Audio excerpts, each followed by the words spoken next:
Welcome to யாவரும் கேளீர். நான் உங்க பத்ரி பேசுறேன். உலகநாயகன் கமல்ஹாசன் அவர்கள் SIMA awards September 5th 6th நடக்கக்கூடிய அந்த அவார்டு ஃபங்க்ஷன்ல கலந்துகிட்டு இருக்காரு. அவர் அந்த ரெட் கார்பெட்ல நடந்து வரும் பொழுது அவருக்கு அளிக்கப்பட்ட வரவேற்பு, அந்த ரசிகர்களுடைய கரகோஷம், அவங்க கொடுத்த சவுண்ட் எல்லாம் சூப்பர்பா இருந்தது. அப்படி கும்முன்னு நடந்து வந்தாரு. அது பார்க்கறதுக்கே கண்கொள்ளா காட்சியா இருந்தது. அதுல 5ஆம் தேதி 6ஆம் தேதி 2 நாள் நம்மவர் உலகநாயகன் கமல்ஹாசன் அவர்கள் தான் அங்க சீஃப் கெஸ்ட். அதுல என்னன்னா 4 நடக்குது சைமா அவார்ட்ஸை பொறுத்தவரைய. தமிழ், மலையாளம், தெலுங்கு, கன்னடா. தமிழ் மலையாளத்தை பொறுத்தவரைய உலகநாயகன் கமல்ஹாசன் இந்த முதல் 2 நாள் 5ஆம் தேதியும் 6ஆம் தேதியும், அதாவது நேற்றும் இன்றும் 2 நாள் ஃப்ரைடே சாட்டர்டே, அந்த ஃப்ரைடே ஹாலிடே அதுதான் மெயின் ஈவெண்ட். அதுவும் சாட்டர்டேவும் மெயின் ஈவெண்டா நடக்கும்.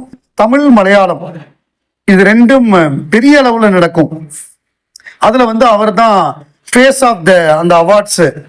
அதுல நம்ம குறிப்பா சொல்லணும் அப்படின்னா, தமிழ் மலையாளத்தை பொறுத்தவரைய நிறைய படங்கள் என்ன சொல்றது குவாலிஃபை ஆயிருக்கு. அதுல நம்ம தமிழ்னு பார்த்தோம் அப்படின்னா, முதல்ல அமரனை சொல்லலாம். அமரன் தான் அதிகமான அவார்டுக்காக நாமினேட் ஆன படமா அமைஞ்சிருக்கு. 13 நாமினேஷன் அமரனுக்கு. உலகநாயகன் கமல்ஹாசன் அவர்களுடைய ராஜ்கமல் நிறுவனம் தயாரித்த படம். சிவகார்த்திகேயன், ராஜ்குமார் பெரியசாமி, சாய் பல்லவி இவங்கெல்லாம் சேர்ந்து பண்ண படம். ஜிவி பிரகாஷ் மியூசிக். 13 நாமினேஷன் அமரனுக்கு. லப்பர் பந்துக்கு 8 நாமினேஷன். வாழை படத்துக்கு 7 நாமினேஷன் கிடைச்சிருக்கு. அதற்கு பிறகு நம்ம மலையாளத்துல பார்த்தோம்னா, இப்போ கோட் லைஃபுக்கு 10 நாமினேஷன், ஏஆர்எம்முக்கு 9 நாமினேஷன், ஆவேசத்துக்கு 8 நாமினேஷன். இதெல்லாம் நாமினேட் ஆயிருக்கு.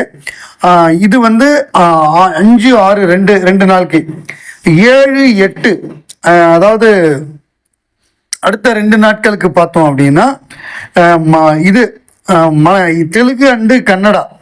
அந்த தெலுங்கு அண்ட் கன்னடாக்கு யார் அப்படின்னு பார்த்தோம்னா, இவர் நம்ம அல்லு அர்ஜுன் அவர் தான் அதுக்கு ஃபேஸா இருப்பாரு.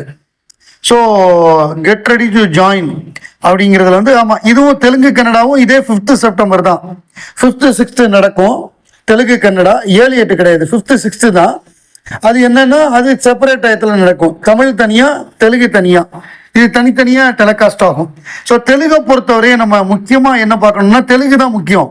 ஏன் இந்த 5, 6லயே முடியுது அப்படின்னா, கமல்ஹாசன் இந்த 2 நாள் இருக்காரு.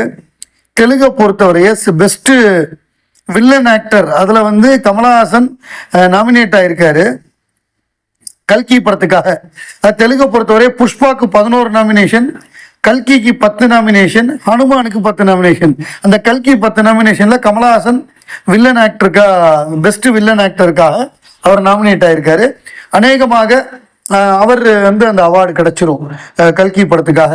ஸோ இதெல்லாம் துபாயில நடக்கக்கூடிய சைமாலேருந்து நமக்கு கிடைச்சிருக்கிற ஹைலைட்ஸ். மதராசி திரைப்படம். இந்த படம் கன் கல்ச்சரை வச்சு எடுத்திருக்கேன் அப்படின்னு சொல்றாங்க. 2018 அமேசான் பிரைம்ல வெளிவந்த மிர்சாப்பூர் அப்படிங்கிற ஒரு வெப் சீரிஸ் இருக்கு. பிரமாதமா இருக்கும். அது கன் கல்ச்சரை டச் பண்ணி தான் இருக்கும். அதுல இந்த லோக்கல் கண்ட்ரி மேடு கன்னை வச்சு அந்த கதை இருக்கும். அதாவது எப்படின்னா, எல்லார் கையிலையும் கன்னை ஃப்ரீயா கொடுப்பாங்க. ஃப்ரீயா கொடுத்து சுட வைக்கும் பொழுது ஒரு குரூப் ஆஃப் பீப்புள் கையில கன் இருக்கும் பொழுது பாதுகாத்துக்கிறதுக்காக மற்ற ஆட்களும் கன்னு வாங்க ஆரம்பிப்பாங்க. இதுதான் அதோட ஏன் ஃப்ரீயா கொடுக்குறாங்க அப்படிங்கிறதுக்கான அடிநாதம் அதுதான். இப்ப ஒரு ஆள்கிட்ட கன்னு ஃப்ரீயா கொடுத்து அவர் ஒரு 2 பேரை சுட்டாருன்னா, அந்த சுடுபட்டவர்கள் இந்த கன்னை வச்சு ஒருத்தன் சுத்திட்டு இருக்கான் அப்படின்னா, இன்னொரு அந்த தற்காப்புக்கு இன்னும் அவனும் கன்னு வாங்குவான்ல. இப்படி நாடு ஃபுல்லா கன்னு வாங்கினா அவங்க வியாபாரம் நடக்கும். இப்படிங்கிறதான் அந்த மிர்சாப்பூர். அது இன்னும் நிறைய இருக்கும். அதுல இந்த பிரச்சனையை பொறுத்தவரை அடிநாதம் அதுதான். ட்ரிகர் அப்படின்னு ஒரு கொரியன் வெப் சீரிஸ் இருக்கு. அதுல பாத்தீங்கன்னா, அந்த நாட்டுல கன்னே கிடையாது, சவுத் கொரியால. அதுல கன்னை உள்ள கொண்டு வருவாங்க, ஃப்ரீயா கொடுப்பாங்க. ஏதோ யாரெல்லாம் பிரச்சனையில இருக்காங்களோ அவங்கள்ட்ட எல்லாம் கன்னு ஃப்ரீயா வரும். அந்த யாராருக்கெல்லாம் ஒருத்தருக்கு கொடுத்தாங்களோ அந்த அட்ரஸ்லாம் மற்றவங்களுக்கு தெரிய வரும். ஸோ இந்த மாதிரி ஒரு அருமையான ஒரு வெப் சீரிஸ் அது ட்ரிகர். பிரமாதமா முடிச்சிருந்தாங்க. ஸோ அந்த மாதிரி மதராசி ட்ரை பண்ணியிருக்காங்க. இதுல என்னன்னா, நிறைய லாஜிக் பிரச்சனைகள் அதெல்லாம் பார்க்குறாங்க. பட் சிவகார்த்திகேயன் ஸ்டண்ட் நல்லா பண்ணியிருக்காரு அப்படிங்கிறாங்க. அவங்க சொல்ற அளவுக்கு ஏஆர் முருகதாஸ் கம்பேக் பண்ணிட்டாருன்னா சொல்ல முடியாது. ஆனால் பார்க்குற மாதிரி இருக்கு, கூலி மாதிரி படங்களை விட பெட்டரா இருக்கு. சிவகார்த்திகேயன் ஸ்டண்ட் நல்லா பண்ணியிருக்காருன்னு சொல்றாங்க. தமிழ் சினிமால பிரைட் ஆஃப் தமிழ் சினிமான்னு சொல்லி 1931 2013 வரை உள்ள படங்களை பட்டியலிட்டு இருந்தாங்க. அந்த பட்டியலில் பார்த்தோம்னா எதிர்பாராதது, மலைக்கல்லன், பாசமலர், தில்லானா மோனாம்பால், அந்த நாள், அதே மாதிரி கப்பலோட்டிய தமிழன், கல்யாண பரிசு, கர்ணன், சர்வர் சுந்தரம், இந்த மாதிரி படங்கள்லாம் வந்தது. காஞ்சிவரம், ரோஜா, இயற்கை, பரதேசி, ஆரண்ய காண்டம், தலைமுறைகள், அப்புறம் இது என்ன சொல்றது, புதிய பாதை, இந்த படங்கள்லாம் வந்திருந்தது. ரிக்ஷாக்காரன், சர்வர் சுந்தரம், இந்த படம்லாம். இதுல பார்த்தோம்னா உலகநாயகன் கமலஹாசனுடைய தேவர் மகன், நாயகன், அதே மாதிரி இந்தியன், விஸ்வரூபம், இந்த படங்கள் எல்லாமே இந்த லிஸ்ட்ல வந்திருந்தது. ஸோ அதிகமான படங்கள் சிவாஜி கணேசனுடைய படங்கள் மாதிரியே இங்கே கமலஹாசன் படங்களும் நிறைய படங்கள் இந்த லிஸ்ட்ல தேவர் மகன், நாயகன், நம்ம விஸ்வரூபம், இது இந்தியன், இந்த படங்கள் எல்லாமே இந்த லிஸ்ட்ல வந்திருந்தது அப்படிங்கிறது குறிப்பிடத்தகுந்தது. இதுல ரஜினிகாந்த் படம் ஒரு படம் கூட இல்லை. இந்த படங்களுடைய சிறப்பம்சம் என்னன்னா, இந்த படங்கள் இந்தியாவில் மட்டும் பாப்புலர் ஆகல, உலக அளவில் Tamil films that have earned national and international recognition, international ரெகக்னைசேஷனும் கிடைத்த படங்கள் இந்த படங்கள். உலகநாயகன் கமலஹாசன் ஒரு கேள்வி கேட்குறாங்க, நீங்க ஏன் புது டைரக்டர்ஸுக்கே வாய்ப்பு கொடுக்க மாட்டேங்கிறீங்க, பெரிய டைரக்டர்ஸ்ட தானே வாய்ப்பு கொடுக்குறீங்கன்னு ஒரு பழைய கேள்வி. இது பழைய பேட்டியில ஒரு கேள்வி பார்த்தேன். நிறைய பேர் சரியா புரிஞ்சுக்காம, இப்ப பாரதி ராஜா இருக்காருன்னா பாரதி ராஜா பெரிய டைரக்டர், மணிரத்னம் பெரிய டைரக்டர் அப்படிங்கிற மாதிரி பாக்குறாங்க. ஆனா ரொம்ப டீப்பா திங்க் பண்ணி பார்த்தா கமல் சார் சூப்பரா பதில் சொன்னாரு. பாரதி ராஜாவோட படம் 16 வயதிலே, அந்த படம் நான் தான் கதாநாயகன் அப்படின்னு சொல்லி அவர் வரிசையா லிஸ்ட் போடுறாரு.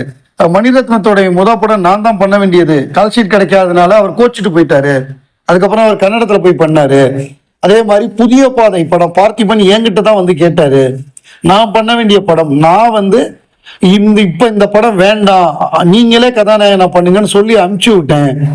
அதே மாதிரி சங்கர் முதலா ஜென்டில்மேனுக்காக என்கிட்ட கேட்டாரு, நான் தான் வேண்டான்னு சொல்லி அவரை திருப்பி அனுப்பிச்சு விட்டேன் அப்படின்னு அவர் சொல்லியிருக்காரு.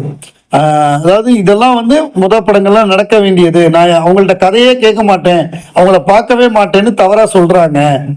எல்லாரையும் நான் பார்க்கிறேன், பல இயக்குனர்களுடைய முதல் படம் நான் பண்ண படம் தான், சுரேஷ் கிருஷ்ணாவை நான் தான் இன்ட்ரடியூஸ் பண்ணேன் அவரை டைரக்டரா சத்யா படத்துல அப்படின்னு சொல்லி அவர் நிறைய உதாரணம் கொடுத்து சூப்பரா ஆன்சர் பண்ணியிருந்தாரு. ஏன்னா பாலச்சந்தரே சுரேஷ் கிருஷ்ணாவை டைரக்டர் ஆக்கல, கமல் டைரக்டர் ஆக்கியிருக்காருன்னா கமல் திறமையுள்ள புது இயக்குனர்களுக்கு அவர் வாய்ப்பு கொடுப்பாரு. திறமை இருக்கணும், அதான் அண்டர்லைன்.